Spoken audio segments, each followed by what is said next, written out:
जैसे ही खाना हमारे मुंह में प्रवेश करता है, उसे चबाया जाता है, गीला किया जाता है और गले से ईसोफेगस तक नीचे भेज दिया जाता है। ईसोफेगस की पेरिस्टाल्टिक मूवमेंट के साथ खाने को नीचे पेट तक भेज दिया जाता है। फिर पेट क्या करता है? चलिए जूम इन करके अच्छे से समझते हैं कि आखिर पेट में क्या होता है। पेट को एक बड़े बैग जैसा स्ट्रक्चर की तरह सोचे। खाने को थोड़ा सा डाइजेस्ट करके स्मॉल इंटेस्टाइन में भेज दिया जाता है। लेकिन डाइजेशन कैसे होता है? पेट के पास हमारी ओरल कैविटी जैसे दांत नहीं होते हैं, तो आखिर खाना कैसे तोड़ा जाता है? ईसोफेगस से गुजरकर पेट में बोलस प्रवेश करता है, जो मुंह में बनता है। बोलस पेट में इस पॉइंट से प्रवेश करता है। कुछ डाइजेशन यहां होती है और फिर इस पॉइंट से बाहर निकल जाता है। पेट से जो बाहर निकलता है उसे काइम कहते हैं। बोलस एक फ्लूइड जैसे सब्सटेंस में बदल जाता है, जिसे काइम कहते हैं, और उसे स्मॉल इंटेस्टाइन में भेज दिया जाता है। अगर हम एक लाइन में यह समझाएं कि पेट में क्या होता है, तो ये कुछ ऐसा होगा। पेट एक चर्नर की तरह काम करता है और ये खाने को एक मिल्की पेस्ट में चर्न करता है, जिसे काइम कहते हैं। ये काइम स्मॉल इंटेस्टाइन में रिलीज होता है और इस प्रोसेस को पूरा करने के लिए पेट को लगभग 4 घंटे लगते हैं। बोलस काइम में कैसे बदलता है? इस कन्वर्जन में 2 चीजें मदद करती हैं। पहला, बोलस पेट में मसल के कॉन्ट्रैक्शन के कारण चर्न होता है। जी हां, इसे स्टमक में मसल मूवमेंट द्वारा फिजिकली ब्रेक किया जाता है।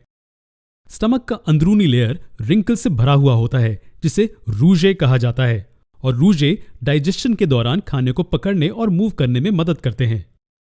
मैकेनिकल ब्रेकडाउन के अलावा स्टमक के अंदर खाने का केमिकल ब्रेकडाउन भी होता है। केमिकल ब्रेकडाउन के दौरान अलग अलग न्यूट्रिएंट्स जैसे कि प्रोटीन्स और फैट्स एंजाइम्स द्वारा ब्रेकडाउन किए जाते हैं। जी हां, एंजाइम्स खाने को केमिकल ब्रेकडाउन में मदद करते हैं। और एंजाइम्स गैस्ट्रिक जूसेस में मौजूद होते हैं, जो पेट की दीवारों पर मौजूद गैस्ट्रिक ग्लैंड्स में सीक्रेट होते हैं। याद रखिए कि किसी भी तरह के केमिकल ब्रेकडाउन के लिए ऑर्गन के आसपास मौजूद ग्लैंड्स द्वारा जूसेस सीक्रेट किए जाते हैं।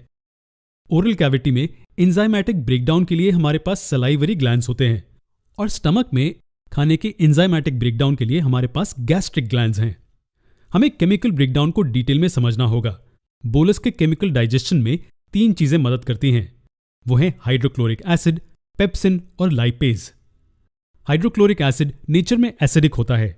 ये बैटरी एसिड से भी ज्यादा एसिडिक होता है। ये हाइड्रोक्लोरिक एसिड खाने में बैक्टीरिया को मारता है और हमारे शरीर को हानिकारक माइक्रोब से बचाता है। ये इसके फंक्शंस में से एक फंक्शन है।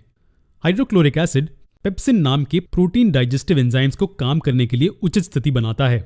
तो हाइड्रोक्लोरिक एसिड अनचाहे बैक्टीरिया को मारता है और पेप्सिन को खाने पर काम करने में मदद करता है।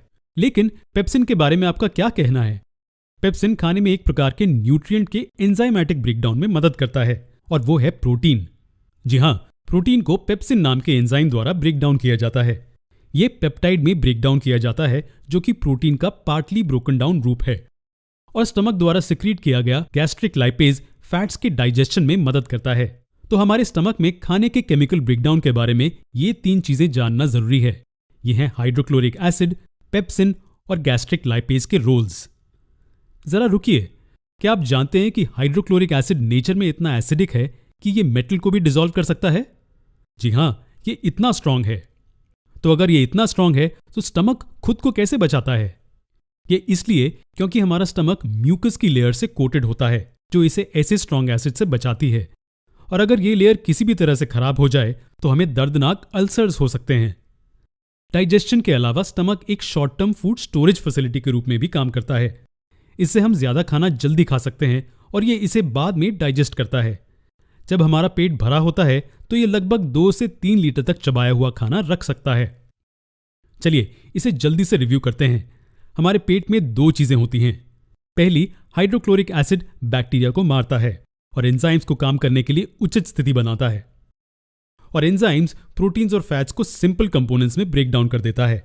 जैसे ही काइम स्टमक को छोड़ने के लिए तैयार हो जाती है, तो पाइलोरिक स्फिंक्टर खुल जाता है और काइम की एक छोटी सी मात्रा को डिओडिनम में पास कर देता है। डिओडिनम स्मॉल इंटेस्टाइन का पहला हिस्सा है, जिसके बारे में हम अगले सेशन में समझेंगे।